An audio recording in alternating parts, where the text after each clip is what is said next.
মদ খেয়েছিস ফিরে আয়, মানুষ হত্যা করেছিস ফিরে আয়, কুফরি করেছিস ফিরে আয়, আগুন পূজা করেছিস ফিরে আয়, মাটি পূজা করেছিস, সূর্য পূজা করেছিস, যা করেছিস না কেন ফিরে আয়, আমাকে ডাক দে, আমি তোর জিন্দেগির গুনাহ আমি আল্লাহ মাফ করে দেব।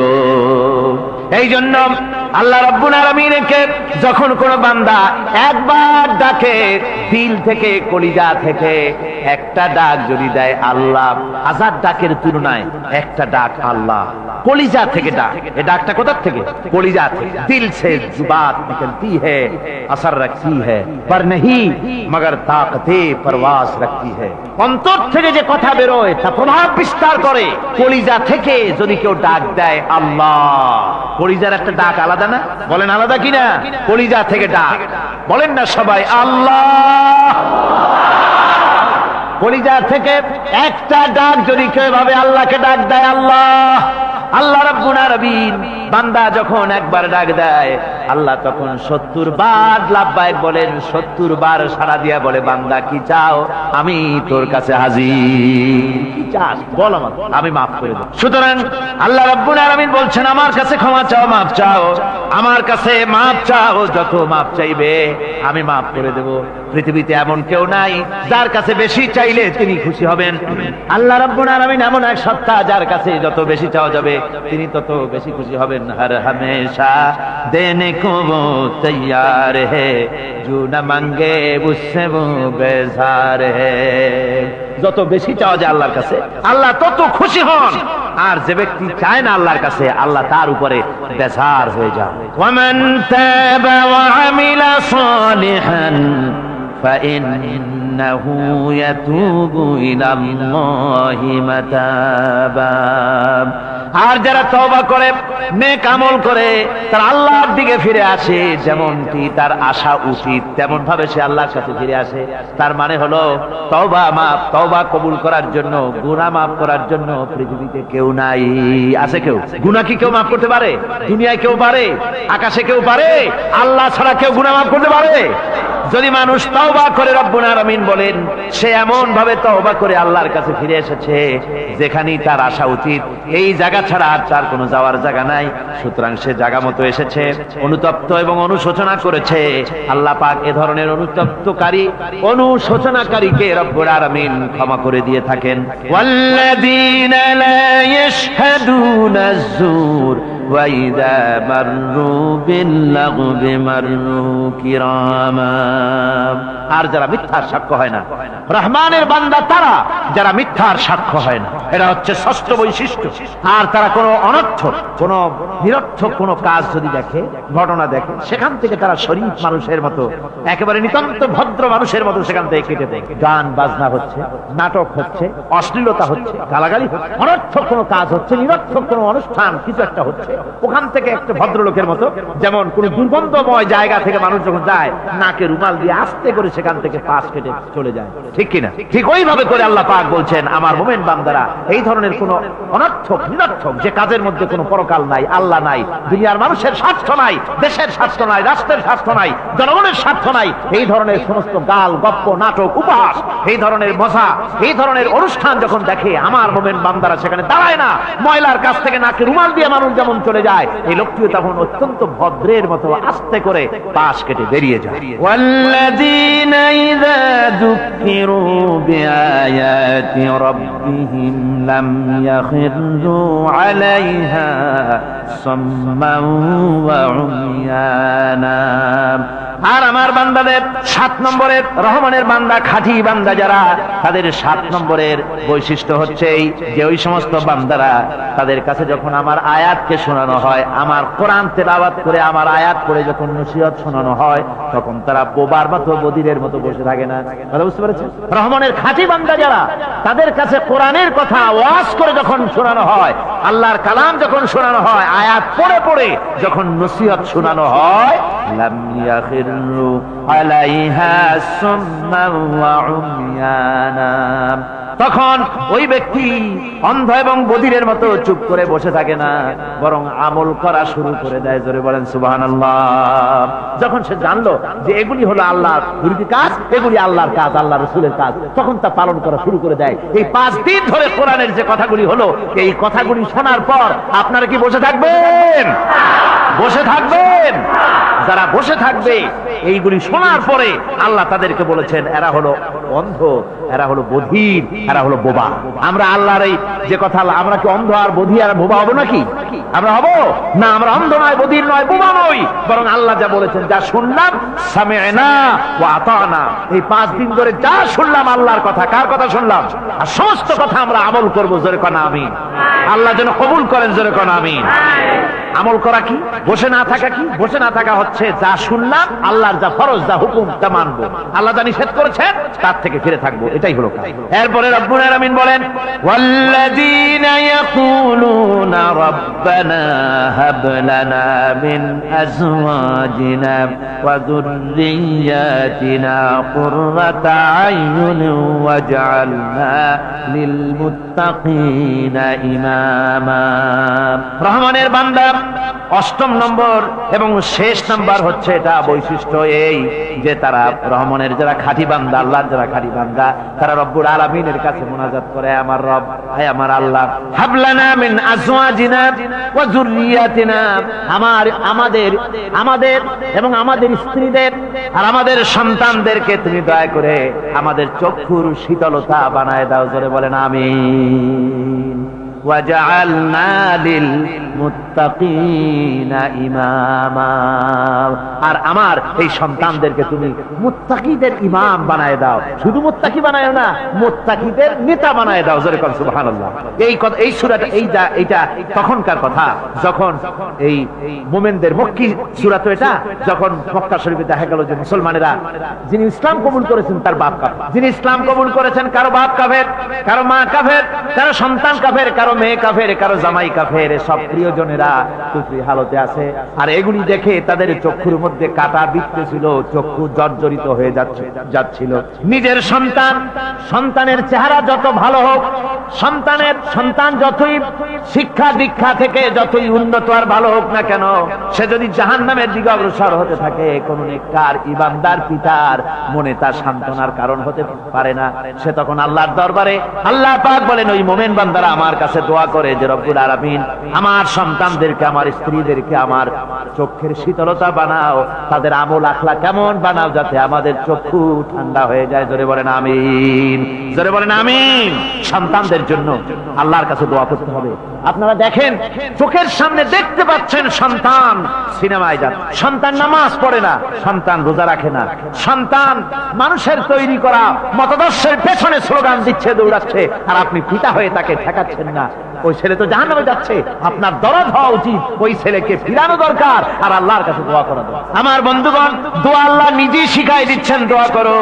পড়েন আমার সাথে, রব্বানা হাব লানা মিন আজওয়াজিনা ওয়া যুররিয়াতিনা কুররাতা আয়ুনিন ওয়াজআলনা লিল মুত্তাকিনা ইমামা। أولئك يجزون الغرفة بما صبروا ويلقون فيها تحية وسلاما। আল্লাহ পাক বলেন এই সব লোকদের জন্য তারা যে সবর করেছিল, সেই সবরের কারণে আমি তাদের উত্তম জাযা দান করব। আর তাদের জন্য ফেরেশতারা চতুর্দিক থেকে ফেরেশতারা তাদের জন্য সম্বোধন করবে, তাদেরকে সম্বর্ধনা দিবে, ফেরেশতারা তাদের সম্বর্ধনা দিবে। ওয়াল মালাইকাতু ইয়াদখুলুনা আলাইহিম মিন কুল্লি বাবিন সালামুন আলাইকুম বিমা সাবারতুম ফানি'মা উকবাদ-দার। চতুর্দিক থেকে ফেরেশতারা আসতে থাকবে আর তারা সালাম দিতে থাকবে, তাদেরকে সম্বর্ধনা দেবে বেহেশতীদেরকে, আর বলবে তোমাদের জন্য এই পরকালের এই ঘরটাই, জায়গাটা কতই না উত্তম করে আল্লাহ তৈরি করে রেখেছেন। বলেন সুবহানাল্লাহ। সালামুন আলাইকুম। আল্লাহ বলছেন উলাইকা ইউজসাউনাল গুরফাতা বিমা সাবারু, তোমরা যে সবর ইখতিয়ার করেছিলে সেজন্য আজকে তোমাদের জন্য আমি এই বিরাট নিয়ামত তোমাদের জন্য রেখেছি। দ্বীনকে চালু করতে গেলে, ইসলামী আন্দোলন করতে গেলে বিপদ আসে, আর সেই বিপদে সবর ইখতিয়ার করতে হয়। কত ভয় আসে, লোভ আসে, কত কিছু আসে। এগুলিকে উপেক্ষা করে যারা ইসলামী আন্দোলনের জন্য নফসের খাহেশকে, আরামকে হারাম করে দিয়ে আন্দোলনে যারা ঝাঁপিয়ে পড়তে পারে, তাদের জন্য আল্লাহ পাক এই সমস্ত নিয়ামত রেখে দিয়েছেন। কুল মা ইয়াবাউ বিকুম রাব্বি লাউলা দুআউকুম ফাকাদ কাযাবতুম ফাসাউফা ইয়াকুনু লিজামা। ও নবী, আপনি এদেরকে বলেন, আপনি এই লোকগুলিকে বলেন যে তোমাদের ব্যাপারে আল্লাহর কি প্রয়োজন পড়েছে যদি তোমরা আল্লাহকে নাই ডাকো, আল্লাহর কাছে যদি দোয়া না করো, যদি হাত না পাতো, আল্লাহকে যদি না ডাকো, তাহলে তোমাদের দিয়ে আল্লাহর দরকার। ফাকাদ কাযাবতুম, তোমরা তো অস্বীকার করে চলছো। ফাসাউফা ইয়াকুনু লিজামা, খুব তাড়াতাড়ি করে তোমরা বুঝতে পারবে, এমন অবস্থা, এমন আযাব আসবে যে তখন তোমাদের প্রাণ বাঁচানোই দায় হয়ে পড়বে। আমার বন্ধুগণ, একটা মানুষের সাথে মানুষের সৃষ্টি আর পাথরও সৃষ্টি, পাথরও একটা মাখলুক, মানুষও মাখলুক। পাথরের সাথে মানুষের পার্থক্য কোথায়? পাথর আল্লাহর দরবারে হাত তুলতে পারে না, আল্লাহকে ডাকতে পারে না, মোনাজাত করতে পারে না। মানুষ ডাকতে পারে, হাত তুলতে পারে, তার হাত দেওয়া আছে। মানুষ হয়ে যদি আল্লাহর দরবারে হাত তুলতে না পারলেন, চোখের পানি যদি না ফেলতে পারলেন, আল্লাহ পাক বলছেন, ও নবী বলে দেন, আপনি বলুন তোমাদের দিয়ে কি প্রয়োজন আল্লাহর? লাউলা দুআউকুম, তোমরা যদি সেই আল্লাহকে যদি না ডাকো, যদি তার কাছে হাত না তোলো, তাহলে তোমাদের দিয়ে আল্লাহর দরকারটা কি? তোমাদেরকে রব্বুল আলামিন তৃণখণ্ডের মতো উড়িয়ে দিবেন, কোন মর্যাদা থাকবে না আল্লাহর কাছে। সুতরাং মর্যাদা পেতে হলে আল্লাহকে ডাকতে হবে, আল্লাহর কাছে চাইতে হবে। এভাবে করে আল্লাহ পাক তার বান্দাদেরকে নির্দেশ করছেন। আমার বন্ধুগণ, এই মোট 8টি বৈশিষ্ট্য ইসলামের আপনার মোমেন বান্দাদের জন্য, রহমানের খাঁটি বান্দাদের জন্য এই 8টি বৈশিষ্ট্য আল্লাহ পাক দান করেছেন। এই 8টি বৈশিষ্ট্য যেন আল্লাহ পাক আমাদের মধ্যে দান করে দেন। জোরে বলেন আমিন, আরো জোরে বলেন আমিন। 8টি বৈশিষ্ট্যের জন্য আল্লাহ পাক বেহেশত রেখেছেন। 8টি বেহেশত কয়টি? এই 8টি বেহেশতের দরওয়াজা আল্লাহ যেন আমাদের জন্য কিয়ামতে খুলে দেন। জোরে কোন আমিন। আমার ভাইরা, আল্লাহ রাব্বুল আলামিন এই কোরআন যে নাজিল করেছিলেন, এই কোরআন দিয়ে এই ধরনের নৈতিক গুণে গুণান্বিত একটা জনসমষ্টি তৈরি করেছিলেন আল্লাহর হাবিব জনাব মুহাম্মদ রাসূলুল্লাহ সাল্লাল্লাহু আলাইহি ওয়াসাল্লাম। আর সেই জনসমষ্টি দিয়ে রাসূল পাক সাল্লাল্লাহু আলাইহি ওয়াসাল্লাম একটি ইসলামী কল্যাণমূলক রাষ্ট্র তৈরি করেছিলেন। রাসূলুল্লাহ কি করেছিলেন? একটা রাষ্ট্র। এই যা বললাম, এই 5 দিন ধরে যা বললাম, এই সব গুণাবলী দিয়ে, এই সব বৈশিষ্ট্য দিয়ে রাসূলুল্লাহ একটা জনগোষ্ঠী তৈরি করেছিলেন। সেই জনগোষ্ঠী নিয়ে মক্কি জিন্দেগি থেকে রাসূলুল্লাহ মদিনায় আসলেন। আর মদিনা এসে রাসূলুল্লাহ এখন রাষ্ট্রপ্রধান হয়ে গেলেন। কি হয়ে গেলেন? রাষ্ট্রপ্রধান, প্রেসিডেন্ট হয়ে গেলেন। রাসূলুল্লাহ আজকে প্রেসিডেন্ট, রাষ্ট্র হলো। আর কোরআন দিলেন সংবিধান হিসেবে, শাসনতন্ত্র হিসেবে। আল্লাহর নবী বললেন, আজকে আমি দেশবাসীকে এমন একটা কনস্টিটিউশন, এমন একটি সংবিধান দেশবাসীকে আমি দিলাম, যেই সংবিধানের বদৌলতে সমাজে আর চুরি থাকবে না, ডাকাতি থাকবে না, জেনা থাকবে না, ব্যভিচার থাকবে না।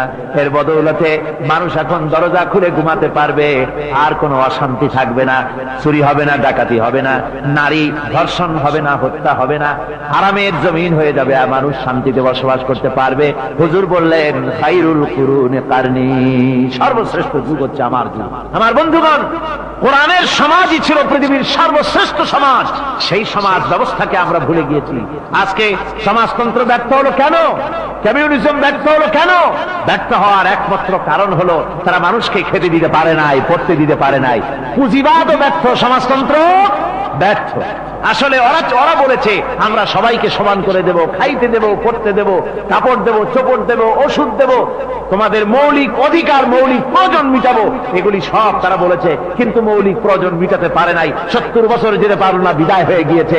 মৌলিক প্রয়োজন মিটাতে পারে শুধুমাত্র কোরআন। কে মিটাতে পারে? জোরে বলেন, কে পারে? কোরআন পারে মানুষের মৌলিক প্রয়োজন মিটাতে। তাই কোরআনে কারীমকে আল্লাহ রাব্বুল আলামিন অবতীর্ণ করলেন। আর কোরআন দিয়ে রাসূল পাক সাল্লাল্লাহু আলাইহি ওয়াসাল্লাম একটা সমাজ তৈরি করলেন, এমন সমাজ যেখানে রাষ্ট্রপ্রধানের পেট ফুলে উঠলো না খাইয়া, রাষ্ট্রপ্রধানের বিরাট বিল্ডিং উঠলো না, বিদেশে টাকা জমা হলো না।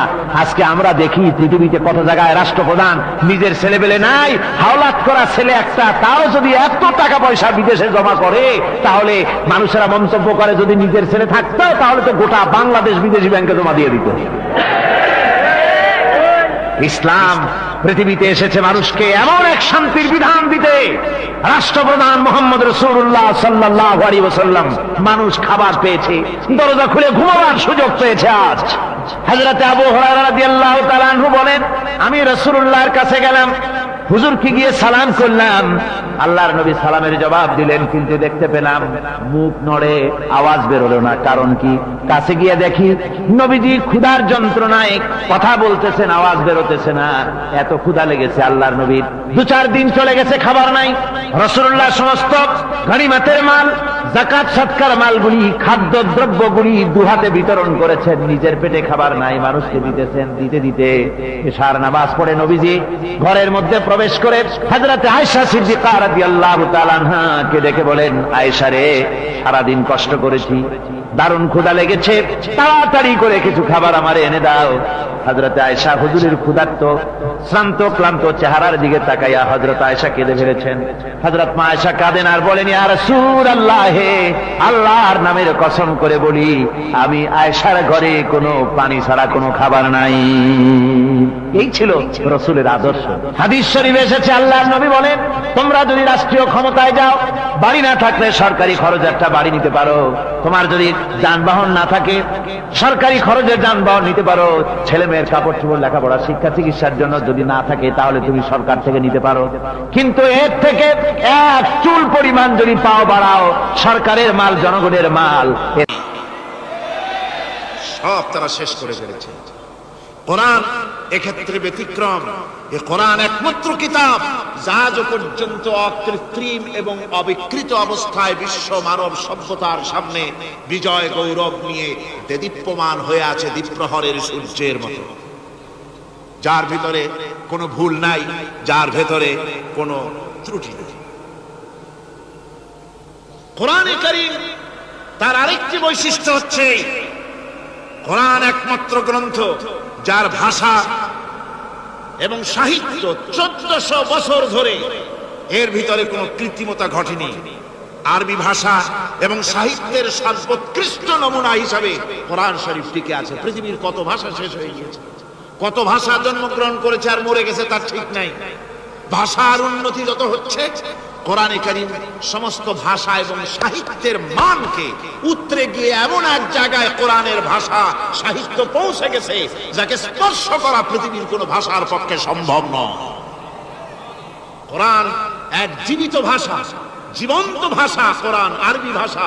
পৃথিবীর অন্তত 38টি দেশের রাষ্ট্রভাষা, স্টেট ল্যাঙ্গুয়েজ আরবি ভাষা। এই আরবি ভাষা আল্লাহ পাক এই কোরআন নাযিল করেছেন। এর মজা ফুরায় না, এর সাহিত্যের মান ফুরায় না। এটা হচ্ছে কোরআনে কারীমের আরেকটি বৈশিষ্ট্য। কোরআনে কারীমের অন্যান্য বৈশিষ্ট্যের ভেতরে আরেকটি বৈশিষ্ট্য হচ্ছে যে এই কোরআনে কারীম একমাত্র কিতাব যেই কিতাবের ভেতরে রয়েছে কোরআনের অনুসারী তাদের নাম এবং কোরআনের অনুসারী তাদের ধর্মের নাম গ্রন্থের ভেতরে আছে, যা অন্য কোনো কিতাবের মধ্যে নাই। সেটা হচ্ছে, আমরা যে মুসলমান তা কোথায় পেলাম? আমরা যে মুসলমান এই পরিচিতি কোথায় পেলাম? হুয়া সাম্মাকুমুল মুসলিমিন। এই মুসলমান নাম আল্লাহ কোরআন শরীফে ব্যবহার করেছেন। তিনি আমাদের নাম দিয়েছেন, আমরা মুসলমান। আমরা কি মুসলমান? আমাদের নাম এই কিতাবের মধ্যে রয়েছে। আমাদের জীবন ব্যবস্থার নাম, ধর্মের নামও ইন্নাদ-দীনা ইনদাল্লাহিল ইসলাম। ইসলামের নাম, মুসলমানের নাম কোরআনে কারীমের মধ্যে রয়েছে, যা অন্য কোন ধর্মগ্রন্থের মধ্যে নাই। হিন্দু, খ্রিস্টান, বৌদ্ধ এ সমস্ত নাম তাদের নিজেদের বানানো নাম, তাদের ধর্মগ্রন্থের ভিতরে সব নামের কোনো পাত্তা নাই। কোরআনে কারীমের আরেকটি বৈশিষ্ট্য হচ্ছে, কোরআন বিশ্বের সর্বাধিক পঠিত গ্রন্থ। এত বেশি পড়া হয়েছে, এ কোরআন পড়া হচ্ছে, এত বেশি পৃথিবীর কোন বই আজ পর্যন্ত পড়া হয় নাই, আর হবেও না। কোরআনে কারীমের আরেকটি বৈশিষ্ট্য হচ্ছে এই বিশাল ধর্মগ্রন্থ, এই বিশাল জীবন ব্যবস্থা, এই বিশাল কিতাব মানুষেরা মুখস্থ করেছে। আপনি আমাকে বলেন, নিজের ভাষা নয়, নিজের মায়ের ভাষা নয়, এমন এক বিশাল কিতাব মানুষ মুখস্থ করতে পেরেছে, এর কোন নমুনা আছে দুনিয়ায়? এর কোন নমুনা আছে? মাতৃভাষা নয়, অথচ পৃথিবীর ইংরেজ হোক, উর্দুভাষী হোক, ল্যাটিন হোক, তেলুগু হোক, ডাচ হোক, ফ্রান্স হোক, যে কোনো ভাষা, বাংলা ভাষা হোক, সমস্ত ভাষার লোকেরা কোরআনে কারীমকে মুখস্থ করতেছে। সুবহানাল্লাহ ওয়া বিহামদিহি। আমাদের দেশেও লক্ষ লক্ষ হাফেজে কোরআন বর্তমান রয়েছে। এটা হচ্ছে কোরআনে কারীমের আরেকটি বিরাট রকমের বৈশিষ্ট্য। কোরআনে কারীমের অফুরন্ত বৈশিষ্ট্যের ভেতরে এটাও একটি, কোরআন হচ্ছে একটি বিরাট মুজিজা। কোরআন একটি মুজিজা। কোরআন একটি কি? মুজিজা। দুনিয়ায় যত নবী আল্লাহ পাঠিয়েছেন, সমস্ত নবীদেরকে তিনটা জিনিস দিয়েছেন। কয়টা জিনিস কোন তো? তিনটা। ওয়াহী, হুসনে খুলক আর মুজিজা। একটা হচ্ছে ওহী, আরেকটা হচ্ছে উন্নত মানের চরিত্র, আরেকটা হচ্ছে কি? মুজিজা। এই মুজিজা সকল নবীকে দেওয়া হয়েছে। মুজিজা হচ্ছে সমকালীন যুগে বড় যে কোনো শক্তিকে দুর্বল করে দেয়, যে কোনো জিনিসকে দুর্বল করে দেওয়ার মতো ক্ষমতা রাখে যে জিনিস, তার নাম মুজিজা। মুসা আলাইহিস সালামের জামানায় জাদুর প্রভাব ছিল। তখন আল্লাহ রাব্বুল আলামিন মুসা আলাইহিস সালামকে একটা মুজিজা দিলেন। কি দিলেন? আল্লাহ রাব্বুল আলামিন বললেন, ওয়া মা তিলকা বিয়ামিনিকা ইয়া মুসা। মুসা, তোমার ডান হাতে ওটা কি? তিনি বললেন, এটি একটি লাঠি। আল্লাহ পাক বললেন, লাঠি তো ঠিকই, কিন্তু এর মধ্যে আরো এক ক্ষমতা আছে, তুমি জানো না, লাঠিকে ফেলে দাও। লাঠি ফেলে দিলেন, কি হয়ে গেল? হিয়া হাইয়াতুন তাসআ, বিরাট এক সাপে পরিণত হয়ে গেল। এই সাপ নিয়ে, এই লাঠি নিয়ে তিনি জাদুকরদের মোকাবেলা করলেন। জাদুকরেরা বলল, আপনি আগে দেখাবেন জাদু, না আমরা দেখাবো আগে? মুসা আলাইহিস সালাম বললেন, তোমরা আগে দেখাও। তারা জাদু মন্ত্র পুত করে আশেপাশের সব জিনিসগুলিকে বাঘ, সিংহ ইত্যাদি বানিয়ে ফেললো। এগুলি ঝাঁপিয়ে পড়লো মুসা আলাইহিস সালামের উপরে। ক্ষণিক সময়ের জন্য মুসা আলাইহিস সালাম ঘাবড়ে গেলেন। আল্লাহ রাব্বুল আলামিন হযরতে মুসাকে ডেকে বললেন, মুসা রে, ভয় পাওয়ার কোনো কারণ নাই। প্রতিষ্ঠিত একটি সরকারের বিরুদ্ধে তোমাকে নামায় দিয়া ময়দানে তোমাকে আমি একা ছেড়ে দেই নাই। আমি আল্লাহ রাব্বুল আলামিন তোমার সাথে আছি। হাতের লাঠি ছেড়ে দাও। মুসা আলাইহিস সালাম লাঠি ছেড়ে দিলেন, লাঠি সাপ হয়ে গেল। হা করলো, জাদুকরদের তৈরি করা সমস্ত বাঘ, সিংহ, সাপ মুসা আলাইহিস সালামের লাঠি মার্কা সাপের পেটের মধ্যে গিয়া ঢুকলো। এটা ছিল মুসা আলাইহিস সালামের মুজিজা। হযরত দাউদ আলাইহিস সালামের মুজিজা ছিল, আল্লাহ রাব্বুল আলামিন তাকে মুজিজা দিয়েছিলেন, গলার সুন্দর আওয়াজ দিয়েছিলেন। তিনি যখন জাব্বুর শরীফ তেলাওয়াত করতেন, উড়ন্ত পাখিরা ওড়া বন্ধ করে চতুর্দিকে বসে আল্লাহর কালাম শুনত। তিনি লোহা দিয়ে অস্ত্র তৈরি করতেন। অস্ত্র বানাবার সময় আগুন দিয়ে লোহা পোড়ায় অস্ত্র বানাতে হয়। দাউদ আলাইহিস সালামের তার প্রয়োজন ছিল না। তিনি যখন লোহা হাতির ভিতরে নিয়ে চাপ দিতেন, লোহা পানি হয়ে আঙ্গুলের ফাঁক দিয়ে গলে পড়ে যেত। এটা ছিল তার মুজিজা। হযরত সুলাইমান, আল্লাহ রাব্বুল আলামিন তাকে মুজিজা দান করলেন। কোরআনে কারীমের ভিতরে রব্বুল আলামিন বলেন, হযরত সুলাইমান আলাইহিস সালাম সকাল বেলায় বিনা মেশিনে, বিনা ইঞ্জিনে তক্তার উপরে বসে যেতেন। তক্তা 1 মাসের পথ অতিক্রম করত। আবার সন্ধ্যা বেলায় বসতেন, এই তক্তা আর 1 মাসের পথ অতিক্রম করে যেত। ঈসা আলাইহিস সালামের মুজিজা ছিল, জন্মান্ধের চোখের উপরে হাত বুলিয়ে দিতেন, সঙ্গে সঙ্গে চোখ ভালো হয়ে যেত। কুষ্ঠব্যাধিগ্রস্ত লোকের গায়ে হাত বুলাতেন, সঙ্গে সঙ্গে কুষ্ঠব্যাধি ভালো হয়ে যেত। এই হলো তাদের মুজিজা। পয়গম্বরেরা বিদায় হয়ে গেলেন, মুজিজা বিদায় হয়ে গেল। দাউদ আলাইহিস সালাম বিদায় হলেন, মুজিজার সাথে নিয়ে গেলেন।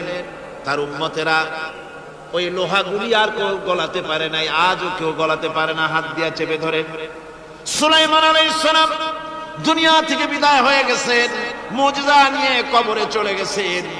আজ আর তার অনুসারীরা অথবা দুনিয়ার কোন মানুষ বিনা ইঞ্জিনে তক্তায় বসে আর হাওয়ায় উঠতে পারবে না। মুসা আলাইহিস সালাম বিদায় হলেন, লাঠির মুজিজা চলে গেল। তার উম্মতেরা, তার অনুসারীরা কিয়ামত পর্যন্ত যদি 1000 চেষ্টা চালায়, লাঠিকে আর কোনোদিন সাপে পরিণত করতে পারবে না। ঈসা আলাইহিস সালাম আল্লাহ রাব্বুল আলামিন তাকে উঠায় নিলেন, মুজিজা তিনি সাথে নিয়ে গেলেন। আজকার কোটি কোটি শত শত কোটি উম্মতেরা দুনিয়ায় যারা তার উম্মত দাবি করে, খ্রিস্টানেরা, হাজারো যদি চেষ্টা